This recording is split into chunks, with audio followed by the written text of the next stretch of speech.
أما بعد فقد قال الله تعالى في كلامه المجيد وفرقانه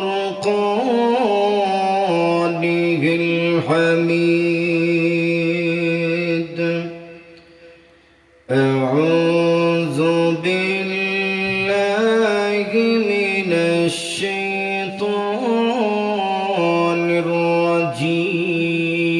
الرجيم بسم الله الرحمن الرحيم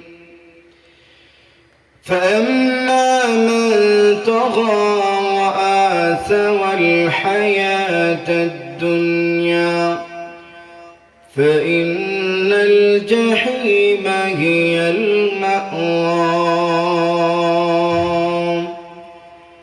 وأما من خاف مقام ربه ونهى النفس عن الهوى فإن الجنة هي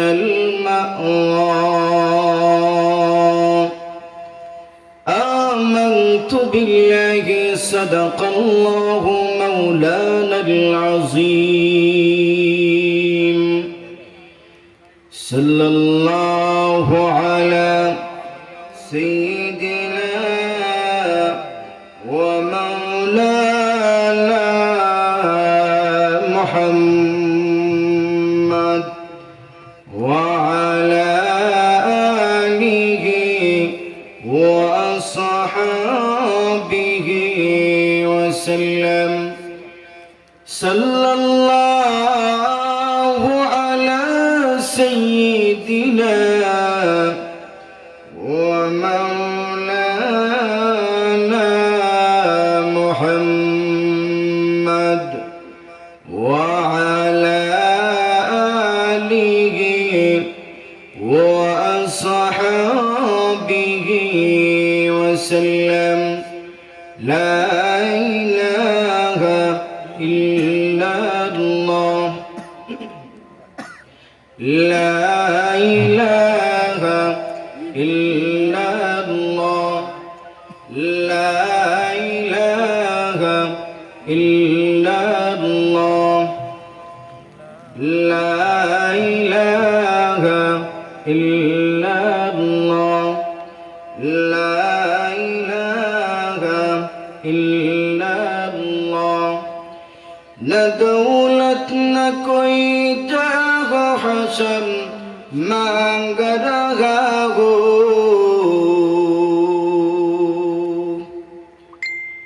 न दौलत न कोई जाह हसन मांग रहा हो मैं साया दीवार हरम मांग रहा हो मैं साया दीवार हरम मांग रहा हूँ ला इलाहा इल्लल्लाह ला इलाहा इल्लल्लाह ला इलाहा इल्लल्लाह ला इलाहा इल्लल्लाह हस्पनियत खून मुसलमान का अमीगे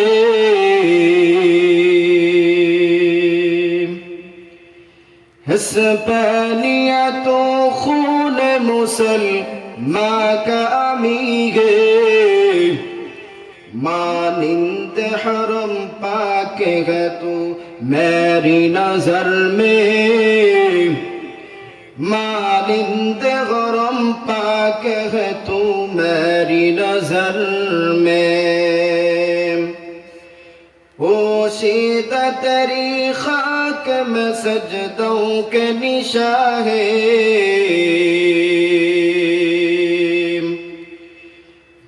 تری خاک میں سجدوں کے نشان خاموش اذانیں تیری باد سحر میں خاموش اذانیں تیری باد سحر میں روشن پہ ستاروں کی طرح ان کی سنانے روشن پہ ستاروں کی طرح ان کی سنانے خیمت کو بھی جن کے طرح کوہ کمر میں خیمت کو بھی جن کے طرح کوہ کمر میں پھر تیرے حسینوں کا ضرورت ہے حنا کی پھر تیرے حسینوں کا ضرورت ہے حنا کی باقی گے ابھی رنگ میرے خون جگر میں باقی کے ابھی رنگ میرے خون جگر میں لا الہ الا اللہ لا الہ الا اللہ لا الہ الا اللہ لا الہ الا اللہ لا إله إلا الله لا إله إلا الله محمد رسول الله জামিয়া ইসলামিয়া দারুল উলুম মুরাদাবাদ ও বুধরাই মন্ডলীপুর জগন্নাথপুর সুনামগঞ্জের উদ্যোগে আজকে 22তম বার্ষিক ওয়াজ মাহফিলের চলমান অধিবেশনের মুহতারাম সভাপতি সাহেব উপস্থিত সর্বত দিনদার ইমানদার মুসলমান ভাইয়েরা পর্দার আড়ালের সম্মানিত শ্রদ্ধেয় মা বোনেরা সর্বপ্রথম মহান আল্লাহ রাব্বুল আলামিনের আলিশান দরবারে শুকরিয়া আদায় করছি যিনি অত্যন্ত দয়া করে মায়া করে মেহেরবানি করে দুনিয়ার সমস্ত ফিতনা এবং ফাসাদ থেকে হেফাজত করে গুনাহের পরিবেশ থেকে রক্ষা করে নুজুল রহমতের সময় মহান আল্লাহ রাব্বুল আলামিনের জান্নাতের বাগান আজকের এই মাহফিলের মধ্যে আসার এবং বসার তৌফিক দান করেছেন এজন্য মহান আল্লাহ রাব্বুল আলামিনের আলিশান দরবারে শুকরিয়া আদায় করে সবাই বলি আলহামদুলিল্লাহ আলহামদুলিল্লাহ আমি আপনাদের সামনে মানবতার মুক্তির সনদ মহাগ্রন্থ আল কোরআনের সূরা নাজিয়াতের 4খানা আয়াত তিলাওয়াত করেছি আল্লাহ রাব্বুল আলামিন যদি তৌফিক দান করেন কোরআনের এই আয়াতগুলোকে সামনে রেখে অত্যন্ত সংক্ষিপ্তভাবে কিছু আলোচনা করব ইনশাআল্লাহ ওয়া তৌফিক ইল্লা বিল্লাহ মুহতারাম হাজিরিন আমার তেলাওয়াতকৃত আয়াতগুলোর মধ্যে মহান আল্লাহ রাব্বুল আলামিন প্রথম দুইটা আয়াতের মধ্যে মহান আল্লাহ রাব্বুল আলামিন জাহান্নামী বান্দাদের কথা বলেছেন যারা দুনিয়ার মধ্যে সীমা লঙ্ঘন করে দুনিয়ার মধ্যে সীমা লঙ্ঘন করবে আল্লাহ রাব্বুল আলামিনের প্রতি ভয় থাকবে না আল্লাহ রাব্বুল আলামিনকে মানবে না দুনিয়ার মোহে পড়িয়া প্রত্যেকটা মুহূর্তে ব্যস্ত থাকবে আল্লাহ রাব্বুল আলামিনের হুকুম মানবে না আল্লাহ রাব্বুল আলামিন বলেন আমি আল্লাহ তাদেরকে জাহান্নামের মধ্যে দিব আর যারা সীমা লঙ্ঘন করবে না আমি আল্লাহর সামনে দণ্ডায়মান হওয়াকে ভয় করবে আমি আল্লাহ তাদেরকে জান্নাতের মেহমান বানাই এর দুইটা ভাগ এই জায়গার মধ্যে একটা ভাগ হলো দুনিয়ার মধ্যে যারা সীমা লঙ্ঘন করবে তারা হবে জাহান্নামে আর দুই নম্বর ভাগ হলো যারা আল্লাহর হুকুম মানবে নাফরমানি করবে না আল্লাহর ভয় সর্বদা অন্তরের মধ্যে থাকবে আল্লাহ বলেন আমি আল্লাহ তাদেরকে জান্নাতের মেহমান বানাইব তাহলে আল্লাহ রাব্বুল আলামিন দুনিয়ার মধ্যে আমাদেরকে এই সমস্ত সব কিছু আল্লাহ বলে দিয়েছেন পরিষ্কার করিয়া দুনিয়ার মধ্যে যদি তোমরা আমি আল্লাহর ভয় রাখো অন্তরের মধ্যে যদি আমি আল্লাহকে ভয় করো সীমা লঙ্ঘন করো না প্রত্যেকটা মুহূর্তে আমার সামনে দণ্ডায়মান হওয়াকে ভয় করো এই সমস্ত গুণগুলা যদি অর্জন করতে পারো অবশ্যই তোমরা হবে জান্নাতি আর যদি সীমা লঙ্ঘন করো শয়তানের দুকায় পড়িয়া, শয়তানকে বন্ধু বানায়া নাফরমানি করো, নামাজের সময় নামাজ করো না, তোমার উপর রমজানের রোজা ফরজ, রোজা রাখো না, তুমি প্রত্যেকটা মুহূর্তে ওই নাফরমানির মধ্যে লিপ্ত থাকো, আমি আল্লাহ ঘোষণা দিয়ে বললাম তোমরা হবেই জাহান্নামী। আল্লাহ বলেন فأما من طغى وآثر الحياة الدنيا فإن الجحيم هي المأوى وأما من خاف مقام ربه ونهى النفس عن الهوى فإن الجنة هي المأوى আল্লাহ রাব্বুল আলামিন বলেন, আমি আল্লাহ রাব্বুল আলামিন তোমাদেরকে দুইটা পথের কথা বলে দিলাম। এক নম্বর পথ হলো আমার বান্দারা তোমরা শোনো, ও আমার বান্দারা তোমরা এক নম্বর বিষয় যেটা হলো আমি আল্লাহ রাব্বুল আলামিনকে ভয় করবা না, সীমা লঙ্ঘন করবা, পার্থিব জীবনকে অগ্রাধিকার দিবা। বান্দারে তুমি শোনো, পার্থিব জীবনকে অগ্রাধিকার দিবা, ওই নাফরমানি করবা, আমি আল্লাহ রাব্বুল আলামিন বলে দিলাম তোমরা হবে জাহান্নামী। কারণ আমি আল্লাহ রাব্বুল আলামিনের হুকুম মানো নাই, সীমা লঙ্ঘন করেছো, সীমা লঙ্ঘন করার কারণে আমি আল্লাহ ঘোষণা দিয়ে বললাম তোমরা হবে জাহান্নামী।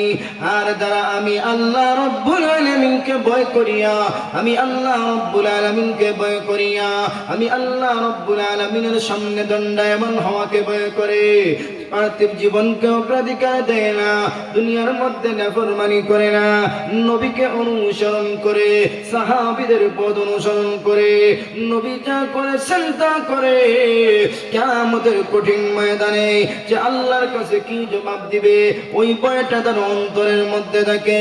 আল্লাহ রাব্বুল আলামিন ডাক দিয়ে বলেন, বান্দারে শুনে নাও, আমি আল্লাহ ঘোষণা দিয়ে বললাম আমি মহান আল্লাহ রাব্বুল আলামিন তোমাদেরকে জান্নাতের মেহমান বানাইব।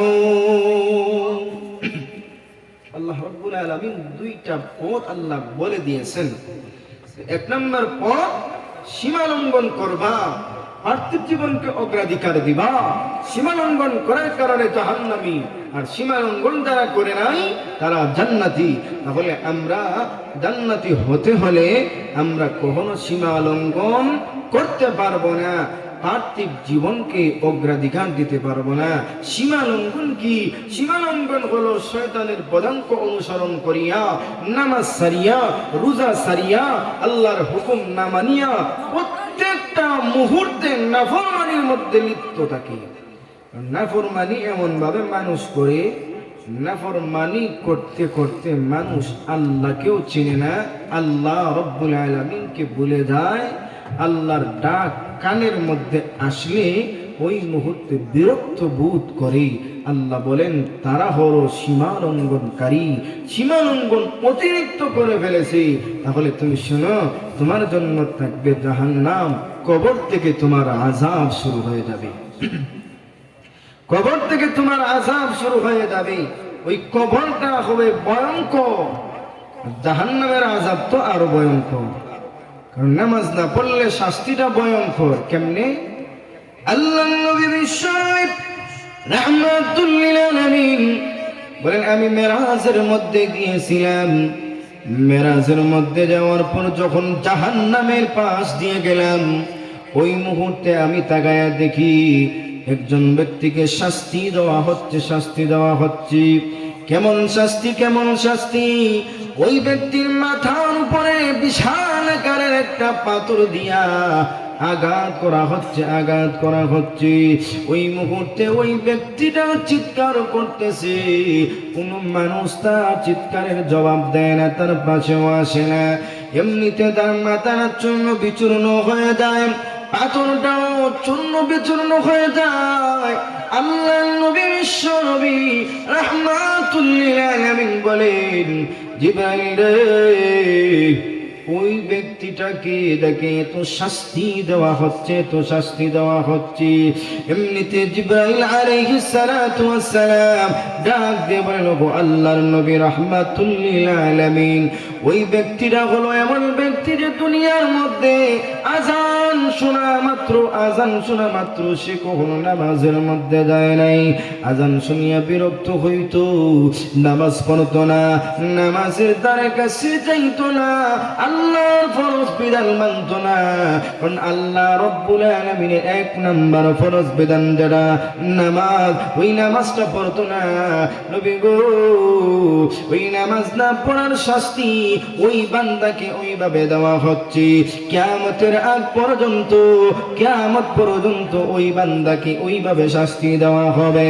তাহলে দেখেন, যদি এইভাবে ওই বান্দাকে শাস্তি দেওয়া হয়, তাহলে জাহান্নামের মধ্যে যখন দেওয়া হবে, জাহান্নামের মধ্যে দেওয়া মাত্র তার অবস্থা কেমন ভয়ঙ্কর হবে, এমন ভয়ঙ্কর হবে যে ভয়ঙ্করের কারণে সে এমন ভাবে চিৎকার করবে, তার চিৎকার দুনিয়ার কোনো মানুষও শুনবে না। আল্লাহ রাব্বুল আলামিন ওই বান্দার দিকে একটা নজরও তাকাইবেন না, একটা বারো নজর দিবেন না। ওই বান্দাকে শাস্তি দেওয়া হবে, শাস্তি দেওয়া হবে। আল্লাহ নবী রাহমাতুল লিল আলামিন বলেন, ভাই জিবরাইল, ওই বান্দাকে এতবার শাস্তি দেওয়া হয়, আল্লাহ কি একটাবার ওই বান্দার প্রতি দয়া করবেন না? এমনিতে জিবরাইল আলাইহিস সালাতু ওয়াস সালাম বলেন, নবী গো, নাফরমানি করেছে, এমন নাফরমানি যেই নাফরমানির কারণে আল্লাহ বান্দাকে এত সুযোগ দেওয়ার পরেও, তাকে এত সুযোগ দিছেন, নামাজ পড়ে নাই, কিন্তু আল্লাহ তার উপর কখনো কোনো পাকড়াও করেন নাই। আল্লাহ তার উপর কোনো আযাব দেন নাই, কোনো মুসিবতের মধ্যে ফেলেন নাই। আল্লাহ একটা বার অপেক্ষা করেছেন, বান্দা ফিরে আসবে, আমি আল্লাহর কাছে তাওবা করবে। আল্লাহ ওই অপেক্ষাটা করেছেন। এমনিতে ওই অপেক্ষা করতে করতে বান্দার মালাকুল মউত চলে এসেছে। মালাকুল মউত যখন চলে আসছে, ওই মুহূর্তে বান্দা বারবার আফসোস করেছে, প্রভু গো, একটা বার সুযোগ দাও, এখন যদি দুনিয়ার মধ্যে আবার ফিরাইয়া দাও, তাহলে আমি আবার গিয়ে আগের মতো নাফরমানি করব না, এমন নাফরমানি আর কখনো করব না। ও প্রভু, প্রত্যেকটা মুহূর্তে তোমার কুদরতি পায়ে সেজদা দিব, আজান হওয়া মাত্র নামাজের মধ্যে চলে যাব। প্রভু গো, মেহেরবানি করে আমাকে দুনিয়ার মধ্যে আবার ফেরায়া দাও। আল্লাহ রাব্বুল আলামিনের ফেরেশতারা ওই মুহূর্তে বান্দার কোনো কথাও শুনছিলেন না, কারণ এই সুযোগটা দ্বিতীয়বার দেওয়া হবে না। আল্লাহ তো জাহান্নামের কথাও বলে দিয়েছেন, জান্নাতের কথাও বলে দিয়েছেন, সমস্ত আযাবের কথাও বলে দিয়েছেন। এরপরেও বান্দা একটা বারো আল্লাহর দিকে তাকায় নাই, আল্লাহর ইবাদত করে নাই। এজন্য বান্দাকে এইভাবে শাস্তি দেওয়া হবে, জাহান্নামের মধ্যেও শাস্তি দেওয়া হবে, কবরের মধ্যে শাস্তি তো অবশ্যই পাইবে। ওই কবরের মধ্যে কেমন শাস্তি দেওয়া হবে? নামাজ না পড়ার কারণে ওই বান্দার কবরটাকে একবারে সংকীর্ণ করে দেওয়া হবে। সংকীর্ণ করার পরেও শেষ না, বান্দার ডান পাশের হাড্ডি বাম পাশের সাথে মিলিত হবে। বান্দার কবরের মধ্যে বিশাল আকারের ভয়ঙ্কর সাপ দেওয়া হবে। বান্দার কবরের মধ্যে এমন পোকামাকড় দেওয়া হবে, তা দুনিয়ার মধ্যে সে কখনো দেখে নাই, দুনিয়ার মধ্যে সে কখনো কল্পনাও করে নাই। এমন ভয়ঙ্কর পোকামাকড়ের কথা ওই বান্দাকে এমন ভাবে ওই নাফরমান বান্দার কবরের মধ্যে ওই আযাব দেওয়া হবে। একটা সাপ যখন তার উপর দংশন করবে, দংশন করতে দেই 70 গজ মাটির নিচে যাইতে দেরি হবে না। আবার 70 গজ মাটির নিচ থেকে ওই বান্দাকে দংশন করিয়া আবার উপরে ওঠানো হবে। এর এরপরেও বান্দার কোনো আযাব মাফ হবে না। এইভাবে কিয়ামত পর্যন্ত বান্দার শাস্তি দেওয়া হবে। কবরের মধ্যে তো শাস্তি পাইল, কবরের মধ্যে চিৎকার করবে, চিৎকারের কারণে তার কোনো পশু পাখিও থাকতে পারবে না কবরের আশপাশে। বান্দার উপরে এমন ভাবে কবরের মধ্যে আযাব দেওয়া হবে, এরপরে বান্দার তো জাহান্নামের আযাবে কোনো বাকি। কিয়ামতের কঠিন ময়দানে বান্দা যখন আল্লাহর সামনে দাঁড়াইবে, আল্লাহর সামনে দাঁড়ানো মাত্র ওই মুহূর্তে বান্দার দিকে আল্লাহ একটা বার নজর দিবেন না। কারণ নাফরমান বান্দা দুনিয়ার মধ্যে নাফরমানি করেছে, ওই নাফরমানি করার কারণে আল্লাহ চাইবেন না। আল্লাহ বলবেন তার কোনো হিসাব এখন নেওয়ার প্রয়োজন নাই, যেহেতু সে নামাজ পড়ে নাই, নাফরমানি সে একটা ওয়াক্তের নামাজের হিসাব দিতে পারবে না, সে জাহান্নামী, তাকে জাহান্নামের মধ্যে দিয়ে দাও। ওই বান্দাকে জাহান্নামের মধ্যে দেওয়া হবে।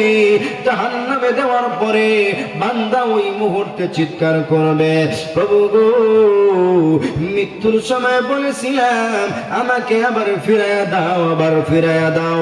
ওই কথা বলেছিলাম দুনিয়ার মধ্যে যাওয়ার পরে নেক আমল করব, নেক আমল করিয়া তোমার প্রিয় বান্দা হয়ে যাব। এখন তো এমন ভয়ঙ্কর আযাব, ওই ভয়ঙ্কর আযাবটা আমি সহ্য করতে পারতেছি না। ও প্রভু, মেহেরবানি করে আমাকে মাফ করে দাও, মাফ করে দাও। এমন ভয়ঙ্কর আযাব আমি সহ্য করতে পারতেছি না, আমাকে কিছু পানি দাও, কিছু পানি দাও। ওই বান্দাকে যখন পানি দেওয়া হবে, পিপাসার্ত বান্দা, এমন ভয়ঙ্কর আযাব, আগুনের তাপের কারণে বান্দা পিপাসার্ত হবে। বান্দার শরীর থেকে যেই রক্ত পুঁজগুলা বাহির হয়েছিল, ওই নাফরমান বান্দাকে ওই পুঁজগুলা দেওয়া হবে। ভিতরের মধ্যে যে নারী বুড়ি আছে, ওই পুঁজগুলা পান করার কারণে তার পায়খানার রাস্তা দিয়ে সব কিছু বাহির হয়ে যাবে। আল্লাহকে চিৎকার করে বলবে, প্রভু, দুনিয়ার মধ্যে এমন পানি কখনো পান করি নাই, এমন কষ্টদায়ক পানি কখনো পান করি নাই। প্রভু গো, মেহেরবানি করে এমন পানি আমাকে দিও না, আমাকে দিও না। 1000 বছর চলে যাবে, ওই বান্দাকে আর কোনো ধরনের পানি দেওয়া হবে না, ওই বান্দাকে কোনো ধরনের পানি পান করানো হবে না। বান্দা চিৎকার করতে থাকবে, ইয়া হান্নান ইয়া মান্নান, ইয়া হান্নান ইয়া মান্নান বলে চিৎকার করবে। আল্লাহ চাইবেন না, আল্লাহ বলবেন ফেরেশতার দলেরা রে, ওই নাফরমান আমি আল্লাহর ইবাদত করে নাই, আমি আল্লাহর হুকুম মানে নাই, নাফরমানি করেছে, তোমরা তার দিকে তাকাইবা না। সে চিৎকার করতে থাকুক, চিৎকার করতে থাকুক, তার দিকে তাকাইবা না। আমি আল্লাহ তাকে ওইভাবে শাস্তি দিতে থাকবো, শাস্তি দিতে থাকবো, যতক্ষণ পর্যন্ত না তার গুনার সমস্ত প্রাপ্য না পাইবে, ততক্ষণ পর্যন্ত আমি আল্লাহ তার দিকে তাকাইব না। নাফরমান বান্দা যারা, ওই নাফরমান বান্দাদেরকে ওইভাবে জাহান্নামে শাস্তি দেওয়া হবে। নাউযুবিল্লাহ। এই বিষয়টা আমরা বুঝতে পারলাম যে নাফরমান যারা, তাদেরকে এমন ভয়ঙ্কর শাস্তি দেওয়া হবে। এই শাস্তিটা দুনিয়ার মধ্যে আমরা কখনো এই সমস্ত শাস্তি দেখিও না। দুনিয়ার যে আগুন, এই আগুনটা তো আমরা একবার পাশে গেলেই এই আগুনের তাপটা আমরা সহ্য করতে পারি না। তাহলে জাহান্নামের যে আগুন, ওই আগুন তো সহ্য করা দূরের কথা, পাশে তো যাওয়া দূরের কথা, অনেক দূর থেকেই এর ভয়ঙ্কর তাপে মানুষরা কাঁপতে থাকবে। কারণ এমন ভয়ঙ্কর অগ্নিশিখা, ওই অগ্নিশিখা মানুষ দেখবে যখন, দেখা মাত্রই ভয়ঙ্কর অবস্থা, কাঁপুনি শুরু হবে, পিপাসার্ত হয়ে যাবে। জান্নাতীরা ওই সময় ওই সমস্ত আযাবের দিকে তাকাইয়া দেখবে যে ওই বান্দাগুলা আযাবের মধ্যে আছে। তারা বলবে, তোমরা কেন জাহান্নামের মধ্যে গেলা? জাহান্নামের মধ্যে যাওয়ার কারণটা কি? বলে, দুনিয়ার মধ্যে আমরা নামাজি ছিলাম না, নামাজি না থাকার কারণে ওই শাস্তিটা আমরা পাইতেছি। দুনিয়ার মধ্যে নামাজি ছিলাম না, নামাজি না থাকার কারণে ওই শাস্তিটা আমরা ভোগ করতেছি। ওই মুহূর্তে দেখা যায় ওই বান্দাগণ ওই মুহূর্তে জান্নাতি বান্দারা ওই ব্যক্তিদের দিকে তাকাইয়া হাসি ঠাট্টা করবে। দুনিয়াতে থাকতে তোমাদেরকে নামাজ পড়ার জন্য কত রিকোয়েস্ট করেছি, কত কথা বলেছি, ভাই নামাজের মধ্যে আসো, তাহলে তোমরা কেন নামাজের মধ্যে গেলা না? নামাজে না যাওয়ার কারণটা কি? তারা বলে দুনিয়ার মধ্যে আমরা খেলাধুলার মধ্যে ব্যস্ত ছিলাম। দুনিয়ার মধ্যে প্রত্যেকটা মুহূর্তে ওই সমস্ত নাফরমানির মধ্যে লিপ্ত থাকিয়া আল্লাহকে আমরা চিনি নাই, আল্লাহর হুকুম মানি নাই। কারণ একটাবার চিন্তা করছিলাম যে কখনো হয়তো ফিরে আসবো এমন চিন্তা ভিতরের মধ্যে ছিল। কিন্তু শয়তানের দুকায় ভরিয়া ওই সমস্ত বিষয়গুলা আর ভিতরের মধ্যে আসে নাই। কারণ শয়তান আমাদেরকে যখন নামাজের নিয়ত করি, নামাজের কথা চিন্তা করি, ওই মুহূর্তে শয়তান আমাদেরকে বিভিন্ন দিকে নিয়ে যায়। শয়তান বলে নামাজ খাইল ভরবাইনি হইতে হইতে খাইল আর আয় না। অনেক মানুষ খাইল থাকি নামাজ ধর্ম হইতে হইতে খাইল আর আয় না।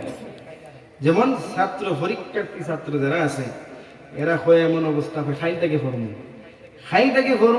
ফর্ম হইয়া আর খাইল আর আয় না।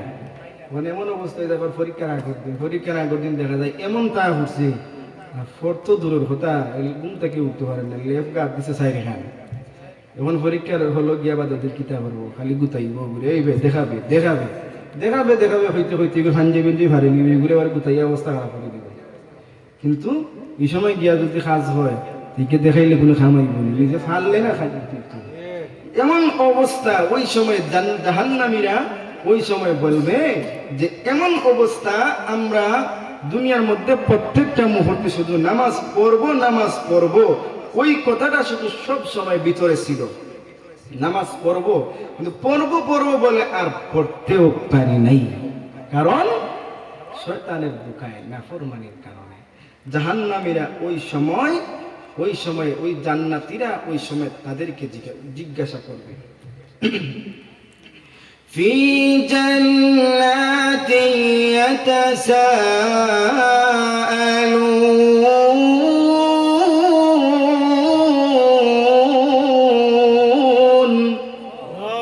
জান্নাতীরা জান্নাতের মধ্যে থাকবে আর ওই সময় ওই পাপিষ্ঠদের সম্পর্কে জিজ্ঞাসা করবে, কেন তুমি জাহান্নামের মধ্যে গেলা? জাহান্নামে যাওয়ার কারণটা কি? عن